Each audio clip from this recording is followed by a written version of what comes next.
The recent chapter we got in Super Dragon Ball Heroes has been translated, and that's what we're about to go over today.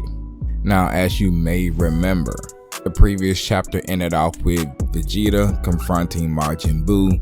He appeared out of nowhere with the power of the Dark Factor.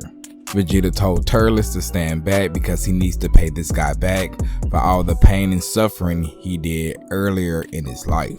For those ones who are new, this Majin Buu is not the same one that they know already. This is from a different space-time, and this Majin Buu never became good.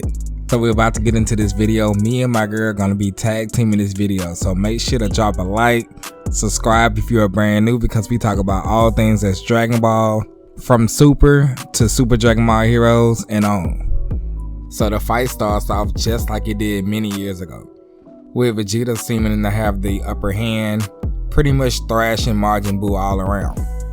The beginning of this manga chapter is very nostalgic. Oh, and by the way, I just seen the original scene between Majin Vegeta and Majin Buu. At the beginning, Vegeta has the upper hand on Buu, pretty much beating him up around the whole entire planet. And while this is all going on, Turles is there standing there watching. I mean, this version of Majin Buu does everything he did when he fought Majin Vegeta. From constricting him to dancing on the ground right by his body, kicking him around. And while all of this is going on, Turles is standing there watching with a very serious face, guessing that he already knows the Saiyan code to never help unless it's absolutely needed. And while he's standing there watching, Buu is literally reenacting all of the same scenes, from jumping up and sitting down on Vegeta, pretty much just thrashing him in the face. But he stopped punching him because Vegeta is saying something to him, and this is what he's saying. Vegeta says, while tangled up, "Is this all you got from your power up since then?" Standing in that same iconic position when he landed that devastating blast, leaving a hole in Majin Buu. Now after this blast, of course Majin Buu stands back up, and Turles just looks on. He's shocked because somebody who just got a strike like that should not be getting up. Majin Buu laughs and says, "That hurt a bit." Turles responds with, "Is that guy indestructible?" Majin Buu goes for an attack, but pauses when he realizes something is wrong. Apparently, Vegeta had used a lot of evil ki into that attack he did prior, pretty much saying to Majin Buu that he would destroy him at the cellular level, no matter how many times he regenerates, with Buu screaming out that he doesn't like him. And that's it, Majin Buu explodes and he does not come back. Vegeta then turns around to Turles saying, "Now let's continue our fight," but then he disappears. Then that's when the whole narration and area changes over to Planet Glass. There we're treated with a fight between Hit from Universe 6 and Finn, which is from the Dark Demon Realm story. And as that battle ensues, Pan is going crazy over Hit, and while she talks about her crush, Gohan tells her to go and hide. It's too dangerous. And then we're treated with Chill, or should I say Lord Chill, who actually sees Vidro, a member of the Glass Tribe, which he already destroyed a long time ago. And he asks her, "You there, by any chance, are you one of the Glass Tribe?" It's so strange. I thought I, Lord Chill, had erased your kind. But it's then cut off by Hearts, who said, "You were able to wipe out a tribe with such high battle power. So does that mean you wield similar strength?" As Chill yells back at him, obviously. Meanwhile, Metal Cooler, looking at Lord Chill, remembering somebody telling him a description about Chill, he says, "Space Pirate Chill Corps," I guess meaning corporation. "I was told that our ancestors had an army with such a name.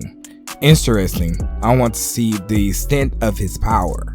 In other words, saying that he actually wants to fight Lord Chill. He wants to fight his ancestor. But Hearts tells him to hold on, telling Metal Cooler that this battle is for the Glass Tribe. She needs to fight her own battles. And it shows us Vidro here. She's trembling, she's shaking here, and she says, "Looks like there's only one survivor of the Glass Tribe." Chill says, "No problem, I'll properly end your kind right here and now." So Chill looks over to Yamcha and he says, "You there, the weakest one. Get out the way." Yamcha tells himself to calm down. The opponent is only an ancestor of Frieza. It's not as if he's as strong as Frieza himself.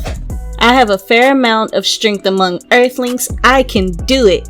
And above all, with his conviction at heart, he says, "I can't just walk away as a man," as he charges for Lord Chill. But he was wrong. Chill didn't blast him, having him stuck in air in a constant amount of pain. And while this is happening, Chill is telling him that you're just a small fry, yet you dare to stand up to me, Lord Chill. Vegeta takes notice of this. Pan, Gohan takes notice of this as well, and Chill is still pretty much talking down on Yamcha, telling him that he's so naive and that he's going to tear him to bits. But Yamcha just screams to Vegeta to get out of there. This is when something interrupts that beam struggle. A whole bunch of glass shards pops in the way. Yamcha is no longer constricted. Vegeta tells Chill, "Keep your hands off darling." Yamcha freaks out by saying, "Did she really just call me darling?" Apparently, Vegeta asks Pan what's his name. She pauses and says darling. Even Gohan in the background thinking that that name must have came from his daughter. Vegeta tells Yamcha, "Darling, trust me," and aim a key attack at him. So Yamcha uses his most famous move, the Spirit Ball, and what she does is she uses her glass molding technique to cover Yamcha's Ki Ball, which, integrating her strength with his strength, is able to take out Lord Chill. All the other warriors begin to turn into glass as well. So after taking a successful win, Vegeta tells Yamcha that the strength of glass is powered by the feelings of the user. It seems we are a perfect match, so marry me, darling.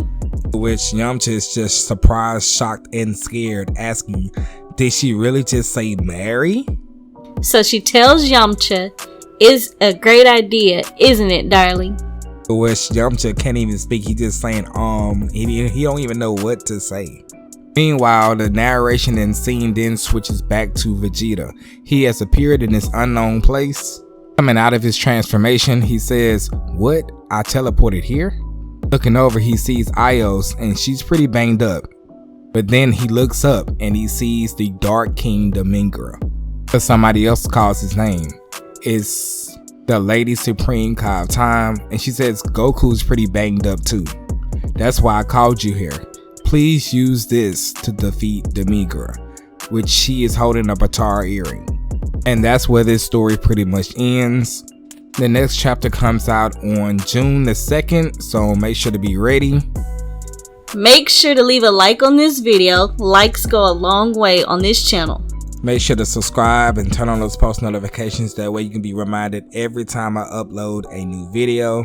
And we'll see you on the next one. See you later.